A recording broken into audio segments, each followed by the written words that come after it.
Salut l'équipe, la First Team est donc le First Talk est toujours à Los Angeles. Mais aujourd'hui, on ne va pas parler d'un mec des Clippers, ni un mec des Lakers, on va parler d'une peut-être déjà superstar. En tout cas, c'est la question qu'on a envie de se poser. Thomas Luka Doncic est-il déjà une star ou une superstar? Allons-y gaiement. Ah ouais, on y va, on met les pieds, hein, on met les pieds. On n'a pas envie de revenir sur sa carrière avant la NBA, on n'a pas envie de revenir sur le titre avec la Slovénie, on n'a pas envie de revenir On n'est pas là pour ça. sur le Real Madrid, c'est pas ça. On n'a pas envie de ça. On a envie de parler d'un truc qu'on a vu, qu'on a ressenti. Alors avant, on vous raconte un peu, mais en fait avant tout ça, on se disait, on va voir Luka Doncic, donc on fera un truc quoi qu'il arrive sur lui. Mais en fait, il s'est passé un truc lors de ce match face aux Lakers qui nous a bluffé. On sent déjà aujourd'hui, et pourtant il n'a que 19 ans, que c'est un joueur à part, un joueur d'une stature supérieure aux autres. Tu sais à quoi on sent qu'un mec est différent des autres? C'est à la manière quand il rentre dans la salle. Quand LeBron rentre dans la salle. J'ai cru que c'était à l'odeur, j'ai eu peur. Quand LeBron rentre dans la salle, t'as tout le monde qui applaudit. Il a juste mis un premier pied dans la salle et les gens l'applaudissent. Et Luka Doncic, il n'en est pas encore là, mais en tout cas, quand il rentre dans la salle, tu sens que tous les regards vont vers lui et que tout le monde le regarde s'échauffer, que toutes les caméras viennent sur lui. Et déjà en ça, tu sens que c'est pas un joueur comme les autres. Et tu sais, ça me fait penser à un truc. Donc j'étais avec Paul dans les tribunes et on regardait, tu sais, quand les joueurs arrivent pour s'échauffer, pour tourner, tu regardes un par un le petit joueur que tu veux. Alors au début, je regardais Dennis Smith Jr. parce qu'il mettait des 3-6 riders. Donc voilà. Ça attire la pupille. Je regardais DeAndre Jordan parce qu'il mettait des têtes, tête au cercle, des gros dunks et tout. Ça attire la pupille. Mais on cherchait Luka Doncic. Et on se disait, mais attends, il n'est pas là. On a fait joueur par joueur, donc Salah Mejri, Serge Barea, tous les mecs de Dallas étaient là, et il manquait. Josh Powell. Ouais, Josh Powell, bien juté. Et il n'était pas là. Et en fait, on a eu une énorme crainte. On s'est dit, mais attends, il est blessé, il y a un problème. Et finalement, il est arrivé avec son petit flow là, en dilettante, comme ça. Il a commencé à s'échauffer. Sa grande spécialité à l'échauffement, c'est d'essayer de mettre des teardrops de 10 mètres qui touchent le plafond et qui retombent. Il n'en a pas mis un, mais on sent que c'est son petit délire d'avant-match. Et voilà. Tu vois, dans les gradins, le public, nous les premiers, on voulait voir on voulait voir ce gars-là. On voulait voir Luka Doncic parce que c'est lui la star de Dallas Mavericks déjà. Présentation des équipes, donc forcément tous les joueurs de Mavs se font huer par le public du Staples Center, normal, sauf un, Luka Doncic qui lui est applaudi. Vraiment applaudi. Vraiment applaudi. Alors il n'y a pas eu de standing ovation, mais normalement quand c'est équipe adverse, équipe visiteuse, tu as envie de duer les gens. Au Parc des Princes, ils faisaient un certain geste, mais bon, maintenant apparemment on ne le fait plus, on n'a plus le droit. Mais donc du coup, quand lui arrive, quand son nom est cité, là c'était l'applaudissement parce que voilà, on a envie de le voir jouer et les Américains en général ont envie de voir le prospect européen le plus incroyable de tous les temps. Donc en tout cas, il réussit son début de saison. On ne va pas parler que du match qu'on a vu parce que déjà il n'a pas été très bon. Et puis, et encore, on peut en parler par rapport à son début de saison. On va y arriver, mais son début de saison est très bon, presque. Et moi, je savais qu'il allait réussir. Je ne voyais pas des stats aussi ronflantes que ça. On voit les stats, c'est quasiment 19, 18 points par match, il y a 7 rebonds quasiment et plus de 4 passes avec un super pourcentage. Le bilan est bon aussi. Donc, tu vois, c'est bien d'associer 10-10. Voilà, 10-10. En plus, ils sont partis très lentement, ils ont perdu beaucoup de matchs au début. Où on voyait les Mavs en début de saison, moi je les voyais se reconstruire gentiment, installer Luka Doncic. Je pense que finalement, tu vois que c'est une équipe qui va être à la lutte pour les playoffs jusqu'au mois de mars-avril et pourquoi pas accrocher un dernier spot. Le problème, c'est qu'à l'Ouest, il y a 14 équipes à la lutte pour les playoffs. Pourquoi je voyais pas Luka Doncic avoir un impact aussi rapide et aussi important. Moi, je veux te dire un truc, ce que je trouve incroyable avec Luka Doncic, c'est le contrôle qu'il a sur son jeu et sur son équipe déjà. Dans ta question de est-ce que c'est une star, il y a tout l'aspect médiatique qui est très intéressant, mais il y a aussi l'aspect du jeu. Et dans l'aspect du jeu, moi j'ai envie de te dire que le jeu des Mavs passe par lui. Alors Dirk est toujours blessé, c'est lui la figure la plus emblématique. On les a toujours pas vus jouer ensemble. On les a toujours pas vus jouer ensemble, mais j'espère que ça arrivera un de ces quatre. Mais le jeu repose sur lui, donc il y a certes Dennis Smith Jr. à côté, il y a Wes Matthews, il y a des vétérans, il y a des mecs qui sont capables de tripoter la balle, mais dans le 5 majeur, c'est lui qui prend toutes les remontées piques et qui joue des pick and roll et qui joue pour les autres avant de jouer pour lui. Et donc c'est pour ça que ta question est hyper légitime. Est-ce que c'est une star? En tout cas, dans le jeu, alors il n'a pas des stats à 30 points par match, mais dans le jeu, c'est déjà un padré. Tu vois, un gars qui porte son équipe. En pré-saison, on avait été un peu surpris parce que Rick Carlisle et son staff l'avaient annoncé comme un poste 4. Alors, dans le 5 majeur. Dans le 5 majeur. Alors oui, certes, si on prend poste par poste, il joue poste 4, mais il fait tellement plus. Alors on a vu, il y a l'exemple de Draymond Green qui fait beaucoup de choses. C'est même pas le bon exemple. C'est pas le bon exemple. Pour moi, c'est l'exemple Boston. C'est Jason Tatum qui joue 4. Ouais, voilà. Mais il a tellement souvent la balle dans les mains que quelque part, tu vois, on peut pas juste simplement dire il joue 4. Non, de toute façon, il joue pas 4. Il joue Luka Doncic. Luka Doncic en Euroleague, il jouait 1. Il n'avait pas joué poste 4 en NBA. Et tu vois, cette réflexion que tu me dis, ça me fait penser à ce que Rick Carlisle a annoncé a annoncé de lui, c'est-à-dire qu'il n'a jamais vu un joueur comme ça, Rick Carlisle. Ça, c'est ouf, ça. Et on l'a vu en plus, des vrais gars. Le pire truc qu'on puisse faire pour Luka Doncic, c'est le brider. C'est finalement lui laisser, on va prendre c'est mieux la décla en la lisant, un joueur comme Luka, il ne faut pas lui donner trop de restrictions, sinon on lui enlève sa meilleure qualité. C'est un joueur véritablement original, je n'ai jamais vu un basketteur comme lui avant. Moi, quand je lis ça, je me dis que Rajon Rondo, il sait vraiment pas il aurait aimé qu'on dise ça de lui quand il est passé à Dallas. Qu'est-ce qu'il veut dire dans le sens original? C'est une vraie question. Mais on l'a vu un petit peu, sur le premier carton, il ne score pas. Il a un impact énorme face aux Lakers dans la passe. Il fait des choses, il n'est pas spécialement rapide. Et pourtant, il a une vie. Je pense que c'est dans la vista, moi. Il a une vista hors norme. Il sait toujours et il arrive toujours à faire mal aux défenses. Moi, je ne sais pas si c'est la vista, parce que moi, pour moi, la vista, c'est encore autre chose. C'est le truc argentin, là. Bon, pas la grinta, hein, mais là, tu vois, il y a un côté. Je sais pas, en tout cas, je sais pas comment mettre un mot sur ce truc-là, mais ce qui est sûr, c'est qu'il est toujours dans les bons espaces, c'est-à-dire que quand le défenseur va lui donner un drive à gauche, il va prendre le drive à gauche dans le bon timing. Il est pas très rapide, il saute pas très haut, même s'il est capable de passer les tomards contre Houston, il a mis un vrai dunk qui a fait soulever les foules, mais il est toujours dans le bon timing. Et puis on dit qu'il n'est pas très rapide. Bon, c'est pas non plus Kostas Mitroglou, parce qu'on le voit sur des petits dribbles, sur des petits démarrages, finalement ça va très vite. Tu vois, moi j'ai été surpris par ça en étant proche du terrain, en voyant ça, je me dis, tu vois, quand il fait ces petits pam-pam, ça va tellement vite. Il a déjà un go-to-move. Ça, pour moi, il a un go-to-move. Quand il fait tac-tac et que derrière, il a un step-back, et franchement, il a beaucoup de réussite depuis le début de la saison, c'est déjà un go-to-move. Et moi, j'aime bien les joueurs, les bons joueurs, les très bons joueurs, qui ont des go-to-moves. Ça fait partie de la NBA et des forts joueurs offensifs, c'est que tu reconnais leurs moves. Et voilà, LeBron a des go-to-moves. Un le main droite en force, par exemple. Je rigole. Lonzo Ball, il a un go-to-move. Le airball à 0 degré, oui, évidemment. Non, mais il a déjà ça en lui. Et le premier carton, en fait, contre les Lakers, là, il résume plein de trucs. Tu as dit, mais que 2 points, je crois. Par contre, il a 3-4 passes, il a 3-4 rebonds, il a 1 ou 2 interceptions, il a cette faute offensive sur LeBron qui lui rentre dedans.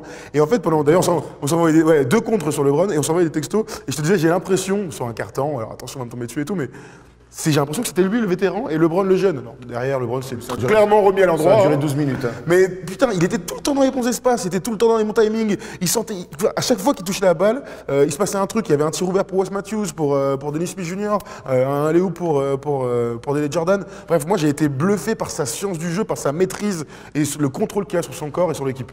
Je veux revenir sur ce contrôle par rapport à l'équipe parce que j'aime bien son association avec Dennis Smith Jr. qui n'est pas un vrai meneur organisateur, qui est plus un pétard ambulant. Ils essaient de le mettre quand même. Ouais, j'aime bien aussi. Donc, tu vois, avec eux, finalement, c'est assez complémentaire. C'est aussi complémentaire avec Dele Jordan. Il va beaucoup le chercher sur des loops. Et puis, il y a les shooters dans le corner. Wes Matthews, pareil, il va souvent les chercher. Harrison Barnes fait un très bon match face aux Lakers et il fait une super entame sur des fixes et passes de Luka Doncic. Ouais, parce que aussi LeBron était en phase de Harrison Barnes. Il a quand même cette qualité que si tu ne veux pas défendre, moi, là où il y a un trou, là où il y a une brèche, je vais faire mal. Exactement, il va toujours là où il faut. Et pour continuer dans le truc c'est son équipe déjà, parce qu'on est d'accord. Pour l'instant, ah oui, moi j'ai l'impression que c'est son équipe. Ouais. Et pourtant, il y a un Dennis Smith Jr., il y a des Jordan, machin. Mais aujourd'hui, c'est son équipe. Les systèmes sont tournés vers lui, sauf quand il sort ou quand DJ Barea rentre. Et là, tu as l'impression que DJ Barea devient un Derrick Rose 2011 parce qu'il joue tous les ballons et qu'il est très bon. Mais il est si jeune, si influent et si en phase avec le basket d'aujourd'hui, tu vois, aussi parce que, oui, il n'est pas très rapide et tout, mais putain, il sait tout faire sur un terrain. Et on aime le côté all-around. LeBron a mis ça vraiment à la mode en NBA. Et ben voilà, c'est le next step. Voilà, c'est le joueur européen par excellence, très intelligent, qui peut tout faire sur un terrain. Après le match, Luke Walton, en conférence de presse, on lui a demandé donc, comment il avait préparé le match par rapport à Luka Doncic. Et le mec, il a dit, ouais, mais c'est un joueur exceptionnel. Et clairement, on a fait de la vidéo sur lui. Et à la fin du premier quart-temps, comme il a fait un petit peu la chanson à tout le monde, alors qu'il était qu'à 2 points quand même, hein, il a fait la chanson à tout le monde, il a mis une petite soufflante. Et là, il y a Brandon Ingram, Josh Hart, LeBron aussi, qui s'y sont mis sur lui. Donc, ils sont mis quand même reliés à 3 pour essayer de l'épuiser. Ils ont d'ailleurs réussi, parce qu'après, il a été beaucoup moins inspiré. Et c'est peut-être encore là où il doit progresser. C'est quand on lui met un impact physique, quand on le met dans le dur, où là, on arrive un petit peu à le mettre sur le reculoir. Peut-être pas tous les soirs, en tout cas, là, les Lakers sont reçus. Mais on voit bien que les équipes adverses prévoient des défenses spécialement pour lui. Alors je pense que ça va, c'est qu'une saison, enfin qu'un mois et demi de compétition. Je pense que les défenses vont s'adapter encore plus. J'ai hâte de voir comment sera sa deuxième, sa troisième saison, quand il sera attendu à chaque match. Je dis pas qu'il l'est pas, mais tu sais comment c'est. Une saison, tu peux t'éclater. La deuxième, on a envie de t'es un peu le mec à abattre. Demande à Donovan Mitchell. Ouais, qui a des bonnes stats en soi, mais on sent qu'il prend, il y a un mur devant lui, voilà. Et Luka Doncic, je suis persuadé qu'il aura au bout d'un moment dans la saison, ce fameux rookie ball. Même s'il a eu des performances incroyables avant en Euroleague, les 82 matchs de NBA, l'intensité tous les soirs, les voyages, les machins, les trucs, ça pèse sur un corps et ça pèse sur un mental. Donc on peut imaginer qu'à un moment, il a une petite baisse. C'est marrant cette histoire de rookie wall. En fait, ça arrive souvent à peu près au niveau du All-Star Game. Oui, en février. En fait, c'est l'hiver. Hein, pour John, ça lui arrivait très tôt et lui, toute sa carrière, ça a duré. John Wall. Il était à Harris à Los Angeles, on tente des petites blagues. Donc, on va. Elle est catastrophique. Mettez une note à cette blague dans les commentaires. Une note sur 10, s'il vous plaît. Ou sur 20, 0 sur 20, ça fait bien longtemps que je n'en ai plus. En même temps, j'ai arrêté l'école en CE2. Donc, ceci explique cela. On va revenir sur Luka Doncic parce que, justement, il n'est pas revenu, il n'a pas encore joué avec Nowitzki. Qu'est-ce que Nowitzki peut apporter à l'équipe sur son retour?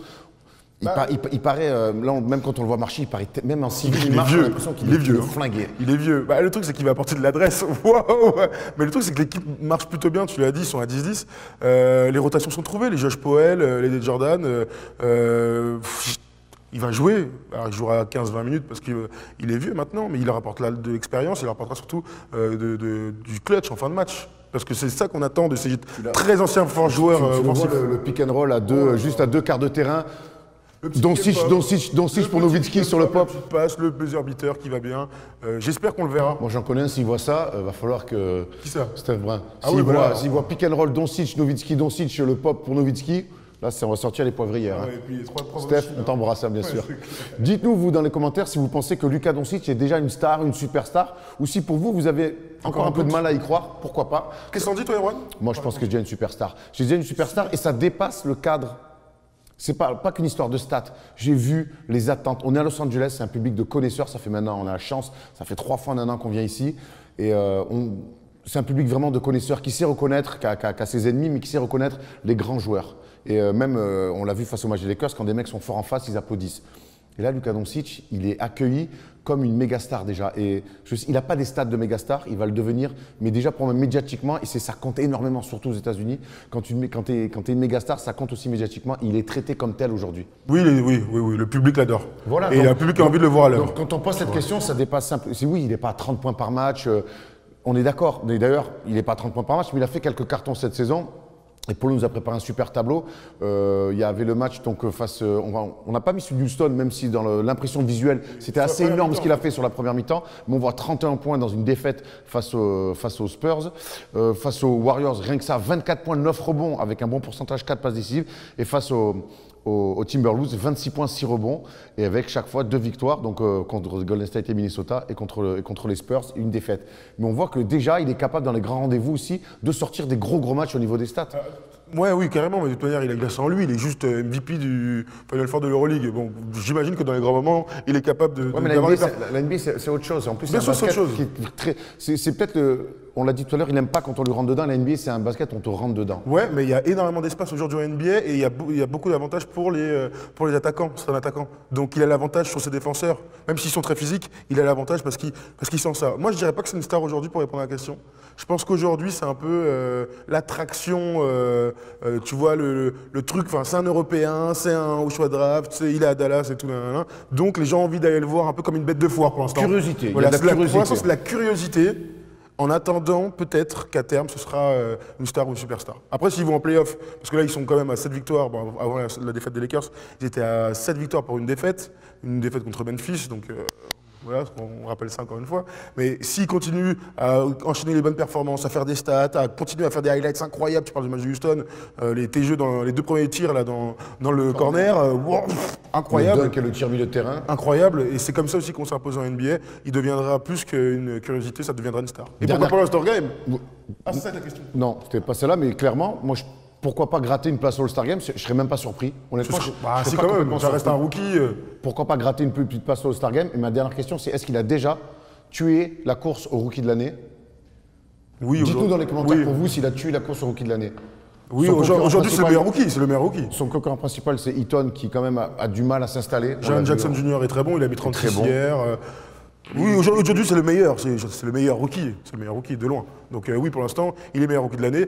L'avantage c'est qu'il reste encore 4 mois ou 5 mois de compétition. Très bien, mais moi je me mouille un peu, je pense qu'il a déjà flingué la course au rookie de l'année. Voilà. Dites-nous vous dans les commentaires si vous êtes d'accord avec ça. On a fait le tour sur le cas Luka Doncic, et ça c'est aussi, c'est même en le voyant mauvais, on était content de le voir. Ah bah moi j'étais ravi de le voir, à deux.